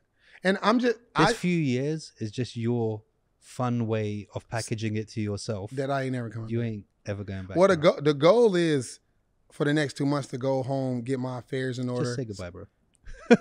Honestly. Just let everyone know. You always go back. Yeah, I always go back. For events and stuff like that. You film but life ain't going to be the same again. No. When you experience the quality of life out here, you're just going to be like, well, why am I going back? Yes. Why? When me and Belal, the Sunday before we left to Abu Dhabi, we left on Monday. So it was the Sunday, the day before. If you see on our Instagrams, Jared Gordon, mine's like we on a boat, we chilling. I got like a video of me and I'm sitting there like looking at, we at JBR and looking around and the Ferris wheel. And that's all just this Monday, by the way. I know, but it was Sunday. And I'm sitting there thinking like, cause like Jared Gordon, he live in South Florida. Yeah. So this is our, you know, the water and the boats and all this. And I was like, I've been all over the world. Like, look at us. We happy. Look at the vibe. Look at every boat. Look at every single boat. Pay attention. And I'm a filmmaker, so my third eye is everywhere. And I'm like looking at everybody having a good time. And I'm like, why the hell? I looked at Belal like, why the hell would I want to go back home? A La Quinta, the reason why my voice is gone is not because of the fight. It's because me and A La Quinta was in a loud place where music was going and we was out late the day before the fight, just having a good time. And I lost my voice that night. You were doing karaoke, don't lie. You can say it. But A La Quinta was like, he was like, I don't ever want to leave. And I was like, I'm glad you experienced it to a point where, and we're in Abu Dhabi. Yeah. It ain't even Dubai. Yeah. You in Abu Dhabi, which a lot of people give flack to like it's boring, but I had a great time in Abu Dhabi. I actually would live in Abu Dhabi over Dubai because it's so close. Like I took a taxi back here. I was like, it was that quick. But at the same time, I love seeing that. Like when people experienced that to where that come out of their mouth. Like, I don't want to leave this place because it's now you understand where I'm coming from. Like some people come here for, you know, it's a lot of Americans that come party for 2-3 days in Dubai or 4 days. And then they go back home. Like I was in Dubai. They do the whole Dubai thing. It's not the real, I was here for a month. Yeah. Like not just in a hotel. Like we were out and about, like really. And then I was here 2 months prior for the Asia World Cup cricket, doing a documentary on some entrepreneur documentary. So I'm like, for the last 3 months, I've been over in this part of the world for about almost 2 months. I'm like, this is home. Welcome, bro. I'll get your cantura ready. I'll take your sides. I got mine. Man, you ain't see that picture? It's a lot of cloth, bro. You're a big dude. I remember noticing that. I had you got stepped out mine the car today, and I was just like, listen, I got mine loose, and it was too loose. I was like, oh, this felt like a dress. Like I'm like, it's comfortable wearings. I don't know, man. I see it. I see what I'm trying to accomplish, and it's already done. I just haven't done it yet in terms of the vision of what I can do over in this part of the world. You know, like storytelling with you. Like it's so many different things you can do with, and that's why I love what I do. Documentaries. There's nothing on earth better than a documentary. Nothing, because you can. It's an everyday thing. It's in real time. I don't have to write a script out. Yeah, exactly. And create these characters and just flow. Hope people like it. No, I can create a documentary. It doesn't matter. Somebody's gonna like that. Because somebody is going to relate to it. It's going to be relatable to someone. Yeah, you can make a stupid comedy and people are like, oh, this is sucked. The actor sucked. This wasn't funny, blah, blah, blah. But documentaries, they hit different. And I feel like in this part of the world, there's so many. I've met with people that was talking about doing camel racing documentaries. Imagine that. Bro, falconry. Bro, there's so much stuff you could do out gamers. Here, so much. And then again, that's something that you got to look forward to, because you're going to come out here and you're going to be like, oh, there's all of this to do. Yeah, or like Floyd Mayweather's fighting. Yeah. Right? Whoever's putting on that event, Dubai Sports Council, whatever, it's like, no, we want Will Harris to do a behind-the-scenes documentary of that. So he got a pass where he just run around doing whatever he want to do. He needs sound bites. And you will get all of them that are coming in. Once they know that you're here, that's the thing that I heard. You're gonna have to start. That's the reason why I'm like, a lot of people that I've talked to is like, a lot of people do business with you, but they want to know you here, because I mean, obviously, you can do some business and then go back to the West with your money. But when they like, no, you want to live here, you want to live in city, you want to live in City Walk, and right? things happen very quick here. Like you could be like, hey, by the way, there's an event next week. Why didn't you tell me a month ago? We only decided yesterday. I know. Do you know what I mean? We got it approved just yesterday. And so it's going to be a lot of stuff. One thing I wanted to ask: are you quite religious or no? No, I'm not, and that's the like, I'm very spiritual. I pray. Sometimes I don't know who I'm praying to, but I pray because I just think it's in my soul. But a lot of people ask me like, "Are you Muslim? Are you Christian?" Yeah. I was raised in a Baptist Christian household. I had relatives that was, Nation of Islam and things like that. I had relatives as part of the Black Panthers. My birthday is on the same day as Malcolm X. I knew that as a kid, like how important my birthday was for me. For sure. I don't know, like, I love all religions. I respect them because I feel like at the same time they're books written by man. Documentaries, man. And it's all about what part of the world you're in. But did that change at all by being around the Kabib team or being in Dagestan and these kind of things? Did any of it be like, I want to learn more about what they're doing or why they're doing it or that kind of thing? Or was it kind of like, I'm here to do a job? No. I just feel like in America, I knew it's a negative connotation towards Muslims. It's always been. It's ugly. Our media is always like that. I think about it, been so many since Desert Storm. Sure. So the Dagestan Chronicles changed my life because I went over there 14 days before Ramadan ended, and I spent time with Khabib and his family and his friends as Muslims in the most important part of the year. And I was able to see the gathering, the celebration, the brotherhood at night, where everybody eating together after fasting all day. And I decided to do it too. I was like, I'm going to take this experience full on And that's when I was just like, if there's any other religion, like if I had to claim a religion, it'd probably be Islam. Not because of how many wives I can. Probably. Yeah. It helps. But I also learned that Yeah. you just can't have that many wives. You got to be able to take care of them too. Yeah, and there's got to be a reason why. Yeah, as well. you can't just be like, I want You 4 can't be wives, like, and then I want 4 19-year-olds. you can barely Like, no. you can barely pay your rent at the yeah. Burj Khalifa. Yeah, yeah. You know, but you know, a lot of people. It's like I get comments. We just waiting for the day. Yeah, brother. yeah. They're just like, We just it's waiting coming. for you. I had a funny. Alhamdulillah. I remember when I was in Dagestan in 2018. Yeah, 2018. And one of his uncles asked me how many, like, am I Muslim? They like looked across the table. It's like, are you Muslim? I was like, no. And he was like, are you married? I'm like, no. And he was like, do you want a wife? And I'm like, yeah. He's like, we can get you like 3 wives if you become a Muslim. And it's I don't know if I'll ever be a Muslim. But it is the religion that I respect more than anything. 100%. More than Christianity, more than Buddhists, more than Mormons. It has to be that for me. Like when I look at how many billions of the people and how disciplined, you know, the controversial Andrew Tate. You know, he said something in a quote that I saw in one of the Explore pages on YouTube where he was like, Islam is the last true religion. Yeah. He was praying the other day with Tam Khan in the mosque. Yeah. So I feel like that way too. Because I know, you know, I got relatives that are Muslim back home and they disciplined. They're very disciplined. And I feel like over in the West, I don't even want to get into it. Yeah. He's like, I'm just going to leave that part behind and not bring it with me. Shout out to all the Muslims, the billions of Muslims in the world. I appreciate your support. Yeah.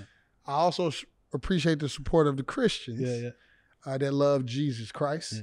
But at the same time, no, I'm not, to answer your question, I'm not one religion. I am spiritual. And I also feel like today people saying I'm spiritual is like saying I'm atheist. Yeah, it's like I've got Instagram, man. It's like, I'm very spiritual. Yeah, but every 23-year-old blonde yoga girl is spiritual. But that's what I'm saying. It's like everybody say that because I always say saying you spiritual it's today a way to is get like, out the conversation as well. No. I don't believe in Yeah. any one thing. I was raised with an open mind. I'm spiritual. I always say, nah, you just basically atheist. You don't believe in nothing. Yeah. The difference is that I have a conscience with saying I'm spiritual. Like I truly, everything that I do, like I will be walking down the street and start praying and talking to the higher deity about, you know what I mean? Help me out with this one, Yeah, or something, you know, maybe I'm lost. Maybe I'm seeking something and I look to a higher power. I don't know. I just have my different concepts about life. Like, is this the only life we living in? Is this a parallel universe? Are our dreams, our other consciousness somewhere else in the universe? I think about stuff like that all the time. Like, so I'm like, when we die, do our souls transfer to something else? I don't know. So that's the reason why for me, I'm at that point in my life where I have a lot of thoughts, you know. That's a whole nother episode because we could stay on this forever. Just repeat after me. Put one finger in there. It'd be like, we just make him take his shahada. He won't even know that he's doing it. You came here spiritual. You left a Muslim, brother. But the thing is, I guess a lot of people might think that the boys kind of push that on the people around them. They don't. But they don't at all, right? No. That's the right way to be because, you know, when you push something on someone, they're just like... I mean, look at the group photo. Yeah. Look how iconic that is. It's this Muslim Brotherhood and from Dagestan, from Russia. And it's this black kid, man now, from the country, small town, middle USA, poor city, documenting their lives. Yeah, it's crazy, bro. Grew up with no opportunity, no resources to be able to become a filmmaker. Became an athlete, got myself to college. Once I was in college, I tore my ACL, had to sit out a year, and I got some Pell Grant money, and I used all of it to buy a camera, every single cent. Wow. And when I bought it, it was just to have fun with. And within like a month of having it, I said, this is what I'm gonna do if basketball never works out. So I feel like when you hear that story, I feel like that has to be anointed. Look what I've accomplished in my life with this device, coming from where I come from, impacting the lives that I am. And the reach that you have now, from a town of 20,000 people. And you're creating escape as well, which I find is really important. This is one of those things where, you know, people are always saying to me, why are you always joking all the time? Why are you always that kind of character? Why are you always, I'm just like, because I'm creating escape. What I'm doing with the podcast, I'm creating escape, because everyone goes through it. Everyone goes through depression. Everyone goes through, what am I doing with my life? But that 1 hour of escape that they can just, because that's what happens. When you watch something and it's, you know, good to watch, everything goes away from your head, 100%. all your problems, all of that stuff. So you are healing people without even realizing it. You know how many people you're healing through what you're doing? Yeah. You're giving them time to heal, and you're giving them time to escape, and you're giving them time to feel joy. Like, it's like one of these things where you've met Rogan, you're friends with Rogan, all that stuff. I feel like me and Joe are good friends. Very good friends. I've never met him, never spoken to him. I felt like that before I Do you know what I mean? Podcast, because I watched it. And once you watch these things, you create a relationship that you don't realize is there. And for the good people who have good hearts, that's good. That also works on the bad side, where people think they can say whatever they want because they're watching you. They don't know you at all. Do you know what I mean?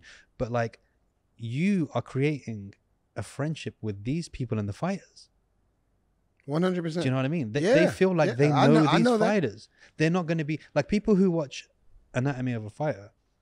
If they see Volk, you know, in the street, it's a whole different thing to people who don't and are just like, they know of him as a fighter or as a thing, and they see him, they'll be a bit starstruck or whatever.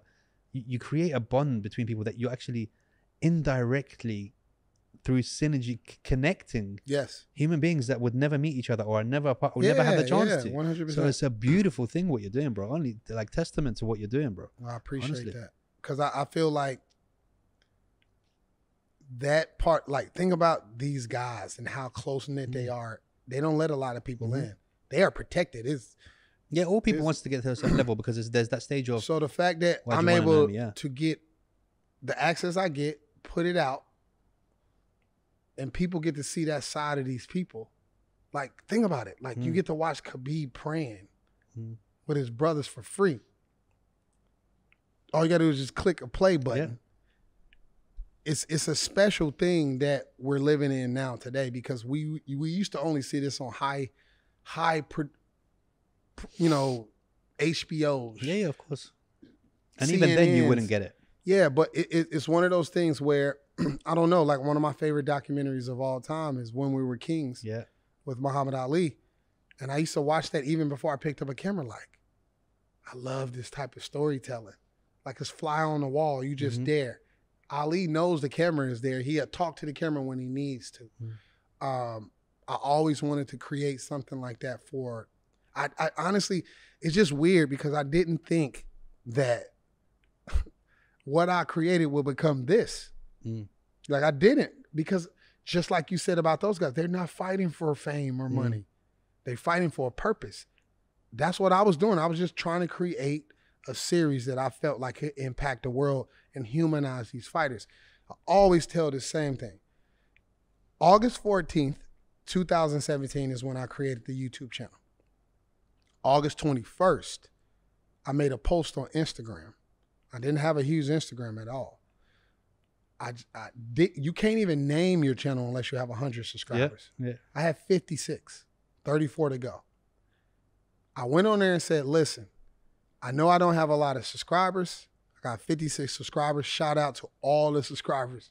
8 of those subscribers was mine. I had ghost channels that fake emails just to like everything I posted. Maybe I posted a little clip, 8 likes immediately. Just anything that just kind of creates some type of engagement for myself. I remember saying on August 21st on that post, it's still on my Instagram page. I just created this series called Anatomy of a Fighter. Remember, I couldn't name it yet. It's going to be the biggest documentary series in the world independently about fighters. I said, my goal is to show you a behind-the-scenes look of fighters like you've never ever seen. I got 8 likes on that post. A couple of my friends liked it, and I always remind them. People was like, oh, good luck, good luck. Maybe 8 likes, 2 comments. Now look where I'm at. August 21st, 2017 when I made that post. May 2018, I was on the Joe Rogan podcast. Crazy, right? It's manifestation, bro. It's like when you and I truly believed it. Though. Yeah. That's the thing. Yeah. I wasn't playing. And the universe I knew said, that you would believe it. Yeah. Let me put this out in public on purpose. I'm just letting you guys know what's about to happen. Yeah. Bro, honestly, it's a testament. I've been like following you for a long time on your channels and stuff, and I think that you should be. I mean, I'm not the person to tell you this because you probably are, but you should be very proud of yourself. Sometimes when you're the person doing it, you kind of don't take the time to pat yourself on the back and be like, "Shit, I've created something crazy." Yeah, you know, it happened to me with when I did 100 episodes. So my friend was like, my friend was like, do you realize you got to 100 episodes? This is crazy. We should do 100 episodes party and blah, blah, blah. And in my mind, I was thinking, oh, it's just another episode. Like, I'm waiting for the next one. Yeah. Like, you know, it's just a thing. And then I had to sit there and think, no shit, you know what? I did reach 100 episodes. I did not stop when it was getting 10 views. I did not stop when I wasn't getting the guests I wanted. I did stay consistent. And you know what? Sometimes as creators, like we got to step back and go, no, you know what? I'm proud of what I'm doing. And it's not just what I'm releasing. I'm proud that I stuck with it and I am going to stick with it. And this is the path I chose 100%. For myself, you know? Yeah. Lock it. Burn the boats is my my man Eric exactly. Nixick from Extreme Couture always say, Francis Ngannou coach, burn the boats. Yeah. Like you cross that ocean, then burn them. You can't go back. Yeah. That's what I did. Yeah. You know, I talk to guys that they care about views and stuff like that. I'm like, man, this video ain't doing well, man. Our last one did 40,000 views. I'm like, bro, don't talk to me about that. I could care less. I'll do a story on the fighter right now and they get 8,000 views. I'm happy. 8,000 people saw it because that person may turn into something later.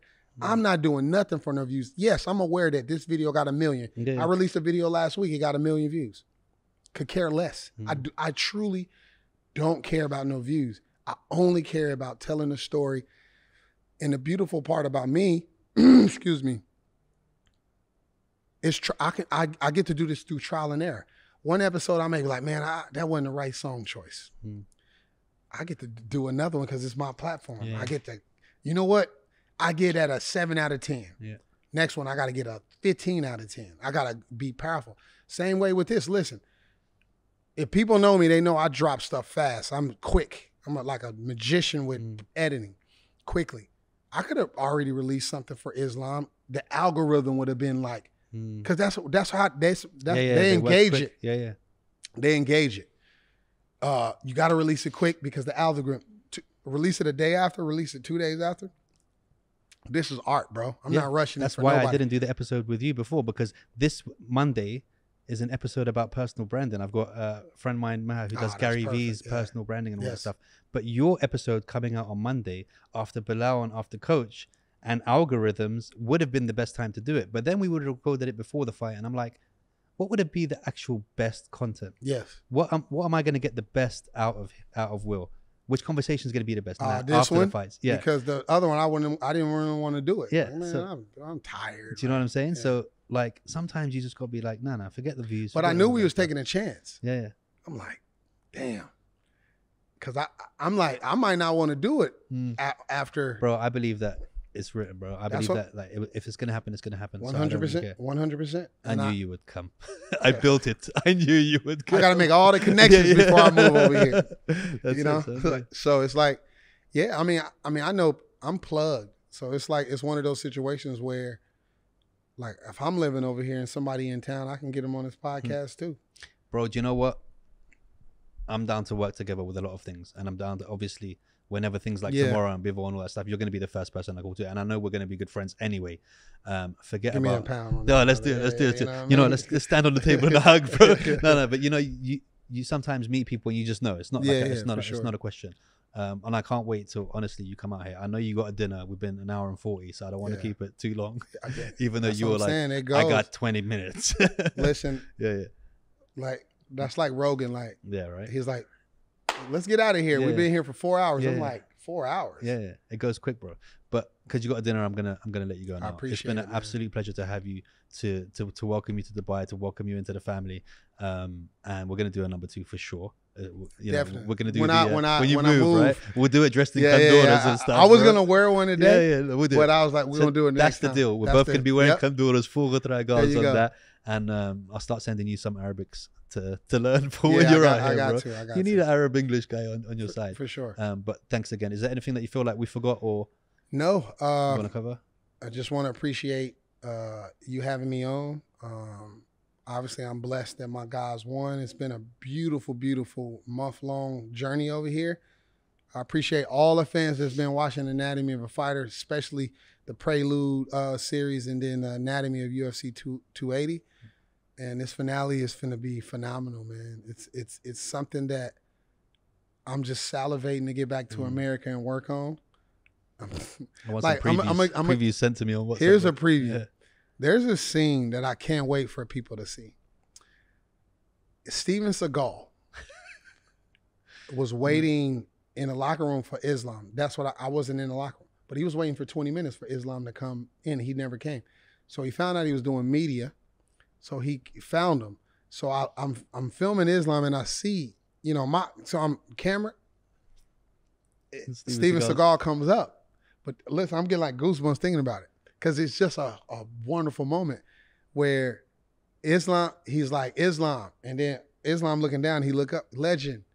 And he's like, it's just like, and then Islam, bro, I got goosebumps thinking about the scene. And Islam is like, he was like, congratulations, something. And he was like, my whole life, I watched your movies and now you're here. And he just fell into his arms and hugged him. Wow. I was like, yo, bro, I'm getting teary-eyed thinking about it because it's those moments. He just became UFC lightweight champion. This historic moment for him. And he sees Steven Seagal. And Steven Seagal is looking for him. Yes, and he's looking for him. And it's Steven Seagal, he a legend to me too. Yeah. And he tall as me, 6'4", 6'5". And Islam just fall into his arms like a little kid. Yeah. Like, all my life, I watch your movies and now you're here. That's crazy, bro. I can't wait. I can't wait. Maybe Wednesday, Thursday, y'all time. Yeah, you guys will see it on Wednesday, Thursday. I'm seeing it Tuesday night. I'll send you the unlisted link. I got to get a lot of Russian cleared. Yeah. There's a lot of translation to go on, but bro, any advice you have, you can look into your camera, this one here, for any young budding filmmakers or anyone that kind of wants to get into the same kind of thing. Yeah, I would say don't do anything because it's cool or it's the popular trend today. Like, get into whatever you want to do in life because you truly want to do it. Like I was speaking in this podcast, there's so many people that want to be a part of MMA because it's popular now. I didn't become a part of this sport because it was popular. I wanted to tell stories of these fighters' lives and impact people by seeing that. Now, whether you want to be a filmmaker or an artist or a fashion designer or a billionaire, like, you want to do it because you have passion in it, because there's going to be times in life where this is not easy. Trust me. Even for Will Harris right now, it is not easy. I got things that I'm battling, demons that I'm battling. I wouldn't go as far as saying like, I want to quit, but it's definitely been moments where I'm low. And I'm not just talking about 5 years ago. It's 2 weeks ago. You know, like, it's things where you're like, man, bro, maybe am I getting valued the right way? Do I deserve a lot more for what I'm doing? Because I know I'm impacting society. So just chase your passion, man, and don't quit, because it's going to be hard. And that's the message I got from Joe Rogan on air. That's the message I'm going to give to you, whoever's listening. Woman, man, child, continue to just chase your passions. Bro, thank you so much, man. I appreciate you being here. Guys, I've been AJ. He's been Will Harris. Boom.